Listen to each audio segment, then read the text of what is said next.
একটা ছিল সোনার কন্যা মেঘে বরণ কেশ, ওরে ভাটি অঞ্চলে ছিল সেই কন্যার দেশ। দুই চোখে তারা হারে কি মায়া,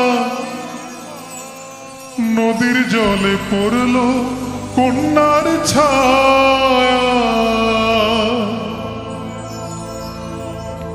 তাহার কথা বলি, তাহার কথা বলতে বলতে নাও দৌড়ায়া চলি। তাহার কথা বলি, তাহার কথা বলতে বলতে নাও